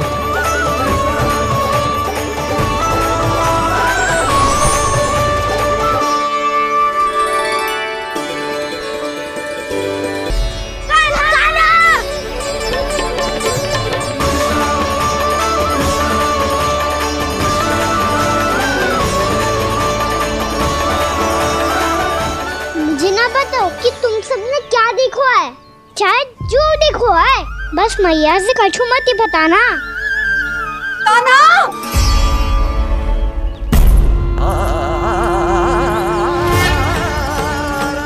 ताना! मेरा लल्ला!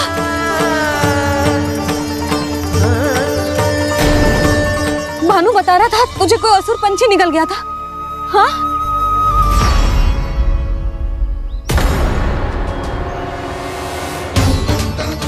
हे नारायण, ये क्या है?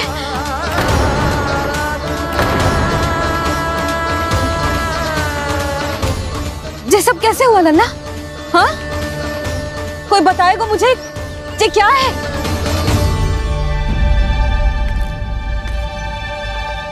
श्रीधामा, मधुमंगल, चिची को सब कुछ बता दो। ये असुर पक्षी मुझे निगलने वाला था रानी भाभी, तभी अंतिम क्षण में कान्हा ने आके मुझे बचा लियो। और ये असुर पक्षी ने कही कि यह है वृंदावन का राजकुमार, नंदराज का लल्ला। इसके होते कोई भी वृंदावन वासियों को हानि ना पहुंचा सकते। रानी भाभी, कान्हा ने अपने प्राणों की चिंता ना करी और इस क्रूर राक्षस से भिड़ गयो और इस राक्षस पक्षी ने इसे निगल लियो। इतना पर्याप्त है भोला काका, सब कुछ बताने की आवश्यकता नहीं है। ये सब देख के सारी बालक मंडली इतनी व्याकुल हो गई कि सबने अपने प्राण अर्पित कर दिए और इस असुर पक्षी से कहे कि हमें खा लो और हमारे सखा को छोड़ दो। इन बालकों का पराक्रम देख के सभी देवतागण यहाँ आ गए और उनके हृदय भी पिघल गए और उन्होंने इस राक्षस पक्षी से युद्ध करके इसे मार गिराया। देवताओं के राजा इंद्र के वज्र का प्रहार तो मैंने अपनी आंखों से देखा है ताई जी। और फिर उसके बाद अग्निदेव ने अग्निवस्त्र का प्रहार किया। जय ना काकी, वरुण देव, कार्तिकेय, यमदेव सबने मिलके युद्ध किया इस राक्षस से। कहा था अभी मत बोलना। अरे सब मिलके फंसा दोगे मुझे। हाँ भद्रकाली, हमारे शिव शंकर भी आए थे छोटी माँ। जाओ आप भी। बाबा साईता, मुझे लगता है कि ये कान्हा भी इन्हीं देवताओं में से एक है। संभव तो है चीची। स्मरण है, पूतना और तृणावर्त के आक्रमण के समय भी ऐसा ही हुआ था। सभी राक्षस मारे गए थे पर अपने कान्हा को एक खरोच तक न आई थी। हाँ जीजी, मुझे लगता था कि श्री नारायण की विशेष कृपा है हमारे कान्हा पे, पर अब तो देख के लग रहा है कि हमारा कान्हा ही स्वयं श्री नारायण है। या फिर उनका अवतार है ये। अरे बस करो तुम सब, ऐसा कछु ना है। अरे जितनी बात सुनी है उससे तो यही लग रहा है कि कान्हा देवताओं और असुरों की युद्ध के बीच में फंस गया था। उसका इस सब से कोई लेना देना ना है। तो फिर इसके तन पे एक भी खरोच क्यों ना आया नंदराज? हाँ,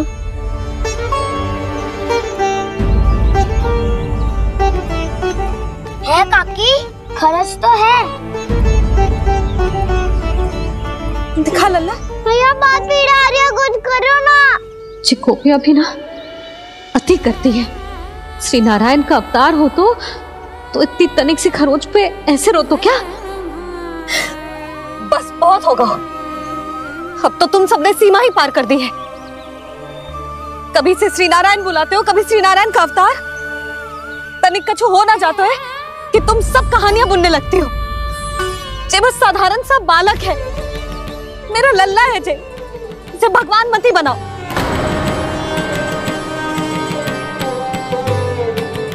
और तू, क्या आवश्यकता थी तुझे यहाँ आने की?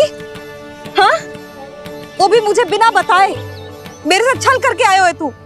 अब तू घर चल, ऐसा दंड दूंगी ना कि मैया बहुत पीड़ा हो रही है। मैया बहुत पीड़ा हो रही है मैया। हाँ नन्ना, तू घर चल, मैं तुझे औषधि लगा दूंगी। हल्दी का लेप लगाऊंगी ना, झट से ठीक हो जाएगा। चल चल।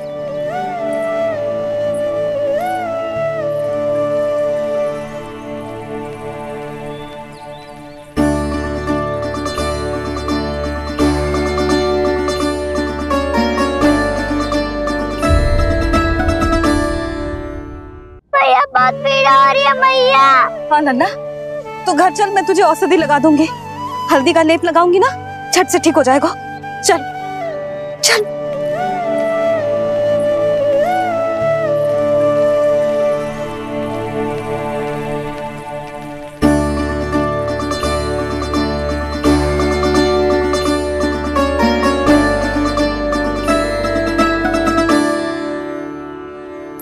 बस लल्ला बस, रो मत। चल चल चल, आजा। अभी औषधि लगाऊंगी ना, तेरी सारी पीड़ा लुप्त हो जाएगी। आजा आजा। बैठ जा लल्ला। अभी आई मैं। हाँ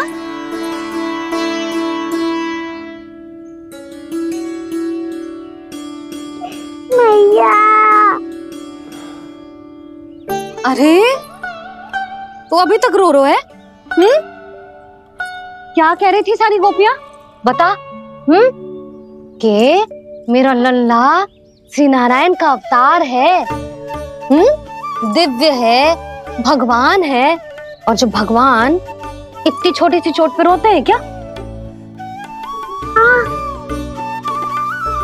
इतनी तो लगी भी ना है तुझे जितना तो तू आ ऊ कर रो है।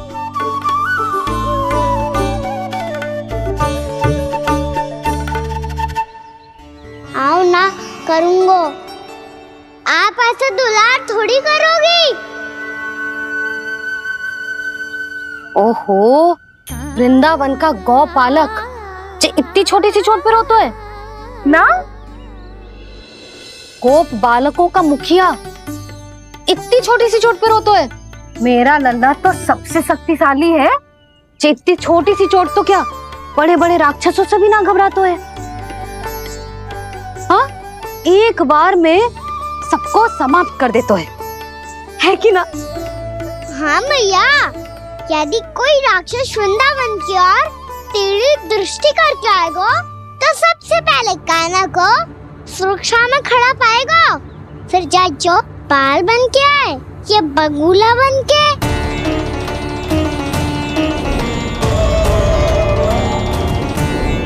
ना लल्ला, सोचो भी मती। वृंदावन की सुरक्षा करना तेरा दायित्व ना है। तुझे और कोई संकट का सामना करने की आवश्यकता ना है। अभी तो मेरी पीड़िता का हरण कर रही थी, अचानक से क्या हो गया मैया को? कोई आवश्यकता ना है तुझे ऐसे संकटों का सामना करने की। आने दे आज तेरे बाबा को, सीधा सीधा बोल दूंगी। बहुत हो गए उनके तर्क वितर्क। मेरा फूल सा लल्ला वन में अकेले गौचारण के लिए ना जाए को। आज बगुले ने निकल लियो, कल का और हो जाए तो? नारायण ना करे, कहीं कछु ऊंच नीच तुझे कछु हो जाए तो? मैं तो जीते जी मर जाऊंगी।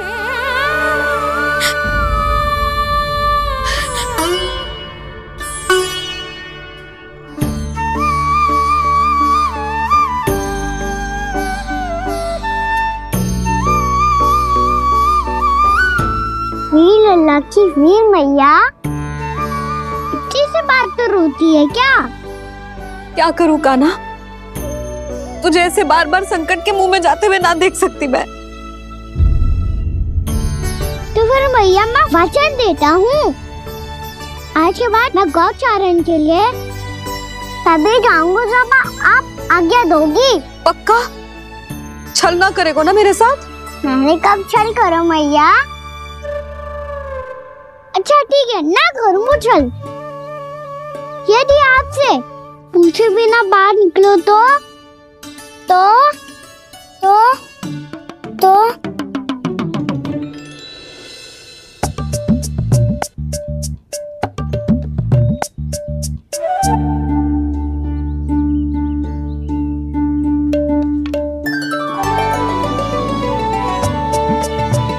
ये रही आपकी छड़ी और ये रही मेरी पीठ। चेक देना तापर तोड़। ठीक है, जब तूने अपना दंड निर्धारित कर ही लियो है तो सोच ले, अब अगर तूने मेरी बात ना मानी तो तोड़ तोड़ छड़ी पड़ेगी। समझ आई?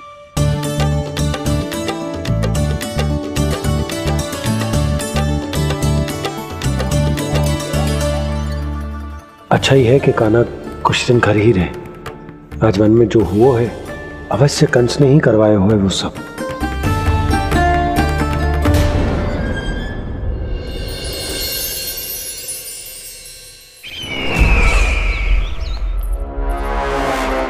आपका ये धनुष तो सबसे अधिक शक्तिशाली था महाराज। ये कैसे टूट गया? कहीं ये बकासुर की पराजय का संकेत तो?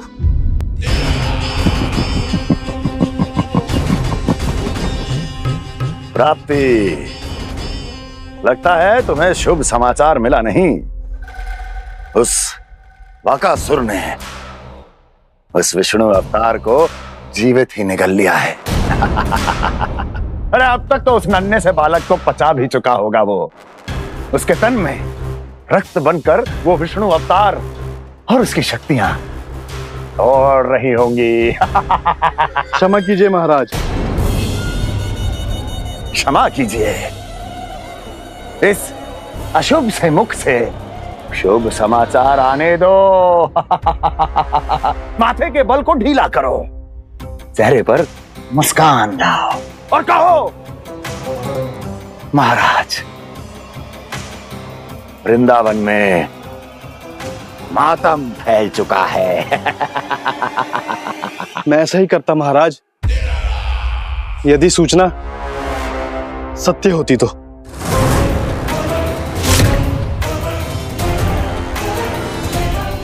कहना क्या चाहते हो? एक क्षण में सूचना उगलो, अन्यथा मेरा योद्धा बकासुर विष्णु अवतार की तरह तुम्हें भी जीवित निकल जाएगा। आने दो। बकासुर मारा गया महाराज, बकासुर मारा गया महाराज, बकासुर मारा गया महाराज। बकासुर मर चुका है? असंभव। असंभव। बकासुर ने उस बालक को निगल तो लिया था, पर उसकी सुरक्षा करने के लिए सभी देवता वहां प्रकट हो गए, पर फिर भी कोई बकासुर का सामना नहीं कर पाया। और फिर क्या हुआ? वो बालक स्वयं ही बकासुर के उदर से बाहर आ गया और उसकी चोंच तोड़कर उसकी हत्या कर दी।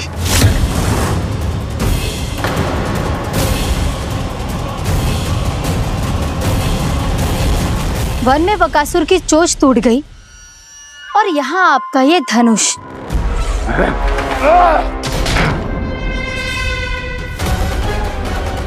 केवल नहीं टूटा तो आपका ये भ्रम महाराज। क्षमा कीजिएगा महाराज, आपका भ्रम टूटना आवश्यक है।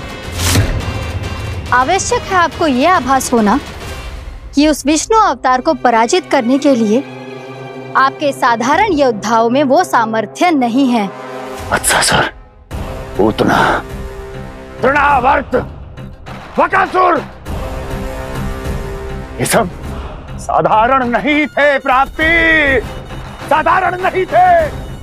फिर तो ये और भी अधिक चिंता का विषय है महाराज, क्योंकि इसका अर्थ तो यही हुआ कि वो विष्णु अवतार कुछ अधिक ही असाधारण है और उसका सामना करने के लिए और उसे मिट्टी में मिलाने के लिए आपको एक ऐसे अस्त्र की आवश्यकता है जो उसके सामने ना झुके और ना ही टूटे।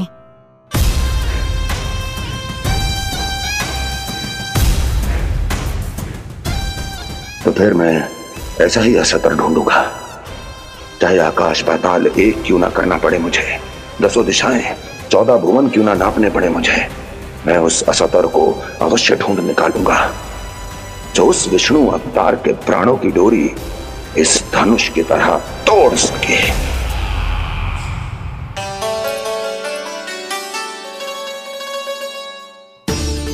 साइंस पापा ने मैया को वचन दिया है कि जब तक नहीं चाहेंगी मैं वन नहीं जाऊंगा, इसलिए आप मुझे मारने के लिए कोई शक्तिशाली असुर ढूंढने में व्यस्त रहो। कुछ दिन तब तक मैं व्यस्त रहूंगा अपनी मैया की सेवा करने में।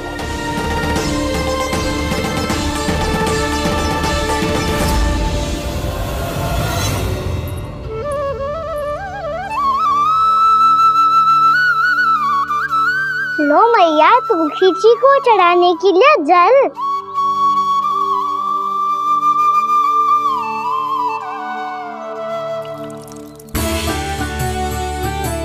लो मैया, और आटा।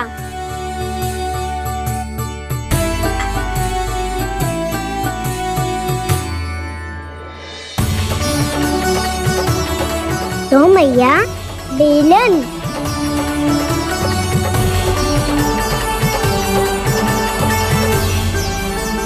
ले तनिक खा ले। ओ मैया भूख ना लगी है। बिना भूख के खाने से क्या लाभ? और तेरा जब पेट तो कह रहा है कि उसे भोजन चाहिए। और लाभ कैसे ना लल्ला? भोजन का लाभ है ना, तन को पोषण मिलेगो, स्वास्थ्य बनेगो, जे तेरी भुजाओं में शक्ति आ जाएगी ताऊ के जैसी, ताऊ से भी अधिक। तेरे जे केस भी लंबे हो जाएंगे। सच्ची मैया? सच्ची। माप के देख लियो नित्य दिन। तनिक खा।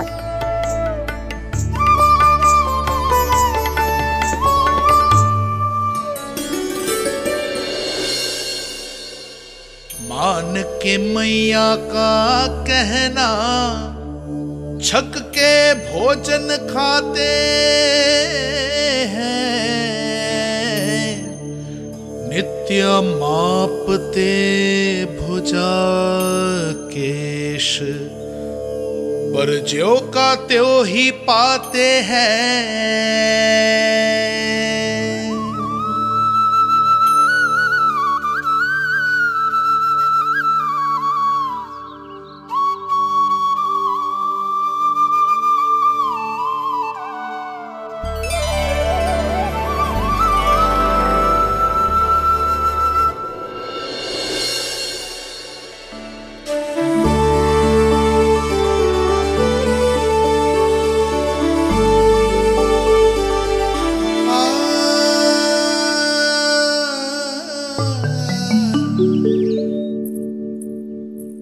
ले लल्ला फल खा ले। ना मुझे ना खाने फल वल। क्यों? लंबे केस और शक्तिशाली भुजाएं ना चाहिए? व्यर्थ है ये सब।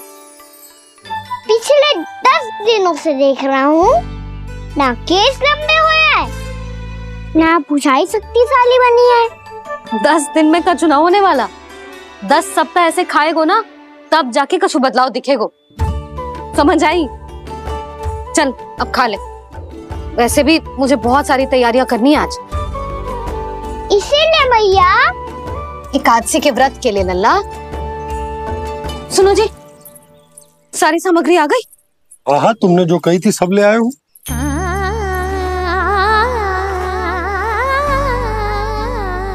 इसमें नारियल तो है ही ना, उसके बिना मैं एकादशी की पूजा कैसे करूंगी? यशोदा, मैंने भोला से कह दिया, वो लेकर आते ही होगा। घबराओ मत। कैसे ना घबराओ जी, आपको पता है ना एकादशी का व्रत मेरे लिए कितना महत्वपूर्ण है। पता है। अरे इसमें तो दिए भी ना है। दिए ना है? अब मैं अभी लेकर आता हूँ। आप रहने दो, मैं ही लेके आती हूँ। भक्त भोला राम के यहाँ से? भक्त भोला राम? मेरा अर्थ है कुमार भोला यहाँ के यहाँ से। हाँ हाँ वो ही।